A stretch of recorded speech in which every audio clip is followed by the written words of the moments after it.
Well, I know everyone's favorite part of Quidditch is finding the snitch, so here's a whole game just for that. Welcome to Snitch Hunt. Snitch Hunt is like a hide and go seek game where it's your goal to find the snitch as many times as possible before the end of 10 rounds. Teams are each made up of 3 characters. They will all act as seekers trying to find the snitch. So to start the game, each team will be rolling 3d66 to determine their starting positions on the edge of the field. Each round, the snitch will be rolling 1d4. This will determine which team will go first for the round. So if it's a 1, it'll be Gryffindor, 2 Hufflepuff, 3 Ravenclaw, and 4 Slytherin. At the beginning of the game, the snitch places themselves invisibly on the field. On your turn, you may, in any order, roll 3d8 for movement and use up to 2 bonus actions. You cannot travel through walls or buildings unless you are using entrances. Now, entrances are these colored markers here. So Tom could go 1, 2, 3, 4 to step on the first yellow entrance, and 5 would get him through the building. So moving through a building uses 1 space of movement. So there are 6 different bonus actions, and on each turn, you may perform up to 2. You may use the same one twice in the same turn. Actions can only be performed on spaces within a straight line of not more than 5 spaces between it and one of your characters. The bonus actions are all listed here. Colloportus allows you to select any entrance. That entrance will now be locked and cannot be used until it is unlocked. Alohomora allows you to unlock a locked entrance.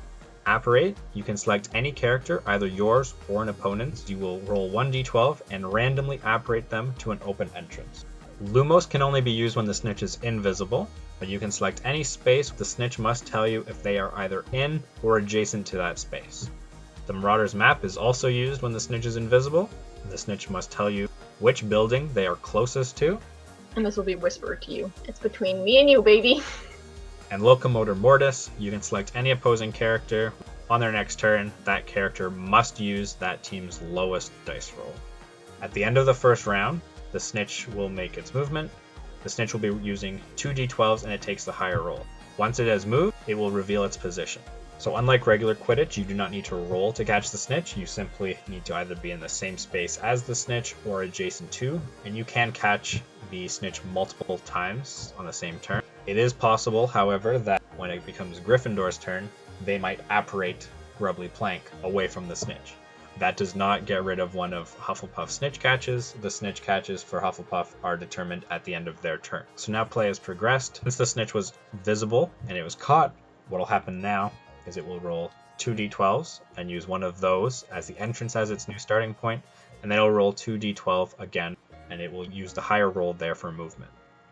In the event that the snitch was not caught on the previous turn, the snitch will just simply roll 2d12 and take the higher for movement. It won't start at a random entrance. Now, the snitch has made their movement invisibly. They were just visible on the previous turn, but no one caught them.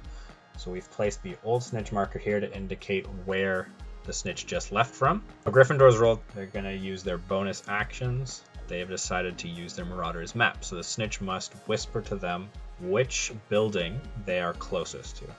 This is what Gryffindor sees. So their next step might be to cast Lumos. So they can place their Lumos indicator, say here, it's within 5 spaces in a straight line from Penelope. Now their Lumos indicator is invisible to all the other teams. And the snitch just has to answer yes or no at this point to say whether they are adjacent to or in the space of that Lumos. In this case, yes. So they can now use their movement rolls. Now this is the end of Gryffindor's turn. Because the snitch is invisible, the snitch only needs to say whether the snitch has been caught.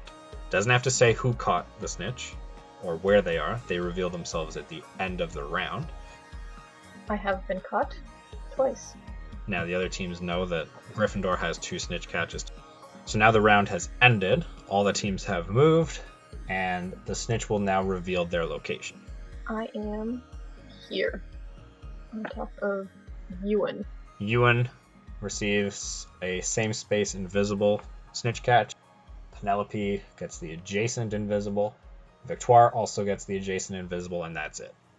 Well, can I just say, on behalf of me, the snitch, thank you for watching. I hope you enjoy this game, but feel free, in fact, we encourage it, to read the rules so you are better prepared to catch me, the snitch. Thanks for watching, bye!